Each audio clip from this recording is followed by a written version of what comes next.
When she walked out that evening, she looked different. A new dress, extra perfume, her hair done like she was heading out on a date, not a simple hangout. "Girls' night," she smiled, grabbing her clutch. "Don't stay up for me." It was the casual confidence in her tone that unsettled me. The way she avoided eye contact, the way she didn't kiss me goodbye like she always did, but I brushed it aside. We were married. Trust was supposed to come naturally. Still, a quiet voice inside me whispered that something was wrong. But love can blind even the sharpest instincts. I ordered dinner, turned on the TV, and tried to act normal. Then, 30 minutes later, my phone buzzed. It was my buddy Mark. A solid guy, no drama, the type who would never get involved unless it truly mattered. His text hit me like a punch. "Bro, you need to see this." Then came the photo. My wife wasn't with her friends. She was at a rooftop bar, sitting across from a man I'd never seen, leaning in close, smiling the way she used to smile only with me. His hand rested on hers.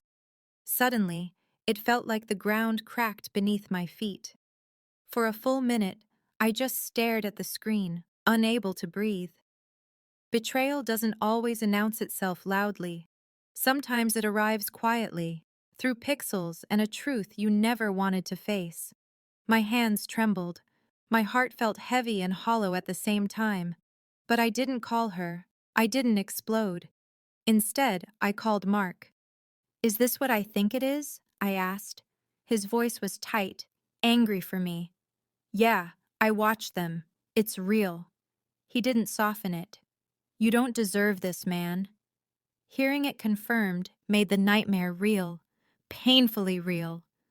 I grabbed my keys and drove, not to confront her at the bar, but to keep myself from falling apart. I parked across the street, sat in the dark, and watched from my car. There she was, laughing, flipping her hair, flirting like she didn't have a husband waiting at home, like our vows never existed. The guy leaned in. She didn't pull away. She leaned closer, and when her lips brushed his cheek, something inside me shut down. Not rage, not sorrow. Clarity. Cold, final clarity. I didn't storm in or shout. I took photos, gathered evidence, screenshots of her girls' night texts. Then I drove home, calm as ice. Some people break loudly. I broke in silence. I packed a bag, gathered important documents, and placed my wedding ring on the kitchen counter. Not in anger, but as a goodbye she couldn't ignore. I wasn't going to debate loyalty with someone who didn't value it. I checked into a hotel that night. Silent heartbreak feels like drowning while breathing, but silence can also be dignity when someone finally reveals who they are. She came home hours later, laughing at the door, but the sound died when she saw the ring. Then came the missed calls. The texts followed. "Babe, where are you? Please answer."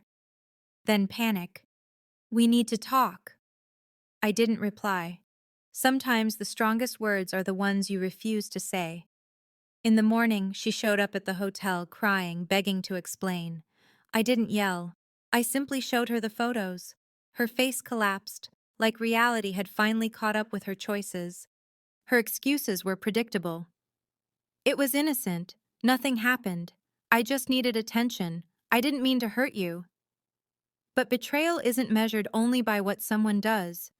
It's measured by what they're willing to do behind your back. If Mark hadn't been there, who knows how far it would have gone. She reached for my hand, sobbing, but I pulled away. Some touches turn poisonous the moment trust dies. Divorce papers came next. And though she cried, fought, blamed stress, alcohol, loneliness, the truth sat heavy between us. She didn't lose me the night she lied. She lost me the moment she decided someone else's attention mattered more than my trust. I moved out and began rebuilding quietly. Broken, yes, but not defeated. Betrayal hurts, but it also teaches. You learn your worth the moment someone else fails to see it. Months later, I heard through friends that she spiraled. Job stress, tears, regret consuming her. She reached out once, saying she'd made the biggest mistake of her life.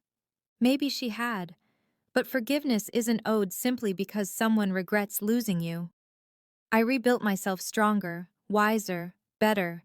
Pain became fuel, betrayal became rebirth, and I never looked back. She left the house that night thinking she was chasing excitement. What she didn't realize was that I was the life she could never replace. And when the truth arrived in a single photo, she lost everything. I didn't need revenge. Walking away with my dignity was enough.